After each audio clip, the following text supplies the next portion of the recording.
Did you know Killer Instinct began as a street punk-themed fighter called Brute Force? Lead designer Chris Tilston said, "Initially the theme was that of street punks, where the characters are mostly based in reality, like a basketball player for example, but changed to more fantastical characters so that the game would stand out." While coming up with ideas for this planned fighting game, designer Kevin Bayless started experimenting with 3D modeling software on Rare's brand new Silicon graphics workstation.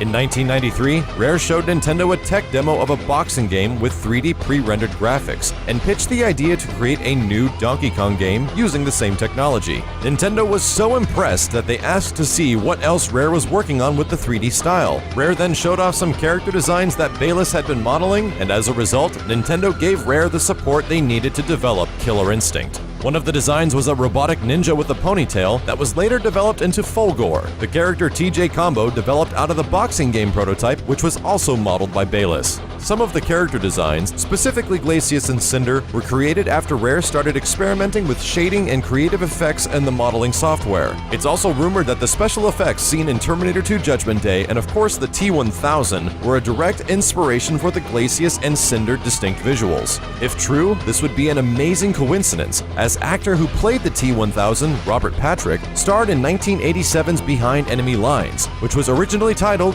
Killer Instinct. In an interview at KillerInstinctCentral.com, Kevin Bayless mentioned that Cinder was originally more lava-based than fire-based, and that he had even been considering giving Cinder the ability to swap back and forth between the two modes.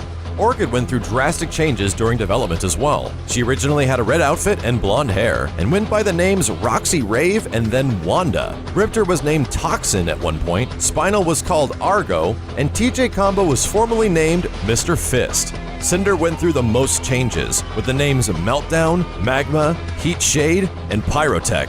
In fact, Cinder's name was being changed up until the 11th hour of development. There is even arcade data voice clips of the famous Killer Instinct announcer saying Heat Shade and Pyrotech. Heat Shade, Pyrotech. Saberwolf is named after one of Rare's earliest successes back when the company was called Ultimate Play the Game. Saberwolf was released on the ZX Spectrum in 1984 and then later on the Game Boy Advance in 2004. Spinal's design, and especially his ending cinematic, are an homage to the skeleton warriors featured in the Ray Harryhausen film Jason and the Argonauts. Spinal's ending shows him storming onto the Hollywood scene and acting in a movie backdrop that looked incredibly similar to one of the sets in the 1963 classic. Idol's ending cinematic is a reference to Blanca's long-lost mother ending cinema from Street Fighter II, but instead of Idol embracing his mother, he clubs her. Chief Thunder's ending cinematic had been the source of confusion regarding Spinal's backstory. In Spinal's character bio, it states the undead skeleton is over 2,000 years old, recreated with cell regeneration technology by the evil Ultratech Corporation. However, in Chief Thunder's ending, it's implied that Spinal is the warrior chief's missing brother Eagle. The Killer Instinct comic series muddies the water even further when it's revealed that Fulgore is actually Eagle, wearing a cybernetic suit brainwashed by Ultratech. The Killer Instinct arcade cabinet was the first of its kind. It required an entire hard disk drive to store the FMV sequences and CD quality audio.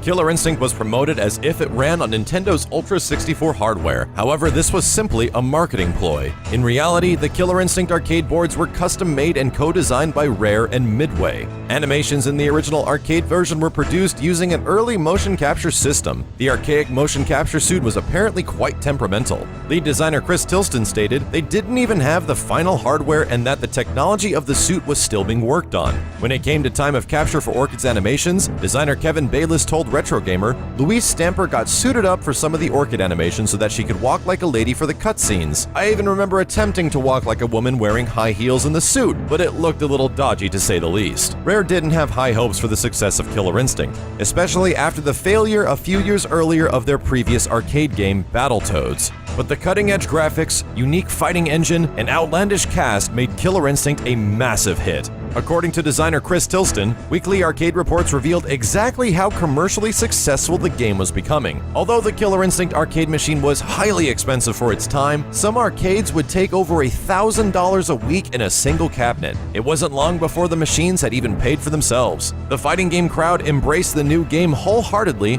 but a few serious game-breaking exploits were discovered by these new fans. The bugs and glitches could be attributed to a rumor that the two main playtesters for Killer Instinct absolutely absolutely despised fighting games. The most famous exploit, of course, belongs to Cinder, who could easily perform an infinite combo that could not be broken. The issue got so out of hand that a ROM update had to be issued for the game, and back in 1994, Nintendo had to send a team to manually travel and install the update to every single Killer Instinct machine, all 17,000 of them.